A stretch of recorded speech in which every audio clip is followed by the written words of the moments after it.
S A Habib, আপনার প্রশ্নটি আপনি লিখেছেন, নিজের ছেলেকে আব্বু এবং মেয়েকে আম্মু সম্বোধন করে ডাকা যাবে কিনা? স্নেহের জায়গা থেকে বা মমতা করে তাদেরকে আব্বু বা আম্মু ডাকতে কোনো অসুবিধা নেই। এটার উপকার্থে আব্বু আম্মু ডাকা হয়। আব্বু আম্মু ডাকার মানে এই না যে আমার কাগজে কলমে জন্মদাতা পিতা বা মাতা হিসেবে তাদেরকে ঘোষণা দিলাম, এরকম তো আর কেউ করে না। অতএব স্নেহের বসে তাদেরকে আব্বু কিংবা আম্মু ডাকাতে কোনো সমস্যা নেই। IFHF এআইডি থেকে আপনি লিখেছেন, এই রমজান মাসে কোন কোন আমল বেশি বেশি করা যায়? সবচেয়ে বেশি করার চেষ্টা করবেন হলো গুনাহ থেকে বেঁচে থাকার আমল, কোনো গুনাহ যেন না হয় চেষ্টা করবেন। কোরআন তেলাওয়াতটা বেশি বেশি করার চেষ্টা করবেন এবং সে সাথে দোয়াটা বেশি বেশি করার চেষ্টা করবেন। সাদাকা এবং দানটা বেশি বেশি করার চেষ্টা করবেন। এমডি শিমুল হোসেন লিখেছেন, আমাদের মসজিদের ইমাম সাহেব খুব দ্রুত তারাবির নামাজ পড়ান, এটা কতটুকু শরীয়ত সম্মত? আমরা একটু আগে উত্তর দিয়েছি, আশা করি সেই প্রশ্নের মধ্যে আপনি উত্তর পেয়ে যাবেন। তারাবি খুব দ্রুত নামাজ পড়ানো উচিত নয়, ধীরে স্থিরতার সাথে তারাবি পড়ানো দরকার। এমনি ফখরুল ইসলাম লিখেছেন, তারাবির নামাজ 4 রাকাতের পরপর বিশেষ একটি দোয়া পড়া হয়, এটা পড়া জরুরি কিনা? না ভাই ফখরুল ইসলাম, তারাবির নামাজের 4 রাকাতের পরপর যে দোয়া পড়া হয় এটার সাথে আসলে তারাবির কোনো সম্পর্ক নেই এবং এটা হাদিস দ্বারা সাব্যস্ত নয়। এটা মূলত 4 রাকাত পরপর যে বিরতি দেওয়া হয় এটা মূলত রেস্টের জন্য দেওয়া হয়। সো ওইটা আমি দোয়া পড়া, কেউ জিকির করতে পারে, কেউ চুপ থাকতে পারে, কিন্তু নির্দিষ্ট ফরম্যাটে যে দোয়া পড়া হয় সুবহানাল মুলক ওয়াল মালাকুতে, এগুলোর কোনো ভিত্তি কোরআন হাদিসে কোথাও নেই। মোহাম্মদপুরে এক নারী পাবলিক প্লেসে ধূমপান করেন, এক ব্যক্তি বিষয়টির প্রতিবাদ করেন, বিষয়টাকে একদল মানুষ নারী নিগ্রহ হিসাবে আখ্যা দেন। প্রসঙ্গে স্বরাষ্ট্র উপদেষ্টা জানান, পাবলিক প্লেসে নারী পুরুষ কারো ধূমপান করা উচিত নয়। বক্তব্যের প্রেক্ষিতে এক শ্রেণীর মানুষ স্বরাষ্ট্র উপদেষ্টার পদত্যাগ চান।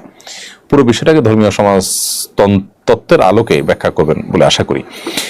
দেখুন, নারীবাদ নিয়ে অতিরিক্ত আপনার যদি কচলানো হয় তাহলে সেক্ষেত্রে মানে একটা ভালো জিনিসও কিন্তু খারাপে পরিণত হবে, যেটা আমাদের সমাজে বিভিন্ন ইস্যুতে আমরা দেখি যে হচ্ছে।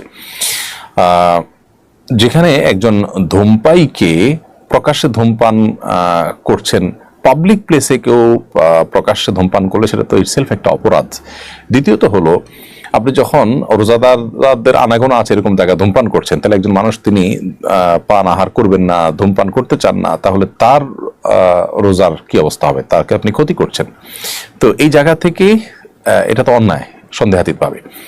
মুসলিম প্রধান দেশে বা যে দেশে মানুষ এভাবে দিনের বেলায় কেউ কারোর সামনে পানাহার করে না, সেই কালচারটা এখানে প্রতিষ্ঠিত আছে, সেখানে আপনি এতটুকু শ্রদ্ধা যদি এখানকার ধার্মিক, এখানকার রোজাদারদের প্রতি না রাখেন, তাহলে সেক্ষেত্রে আপনি তো সমাজের মানুষের যে কালচার বা তাদের কৃষ্টি, তাদের যে ধর্ম, এটার প্রতি শ্রদ্ধাই প্রদর্শন করছেন না।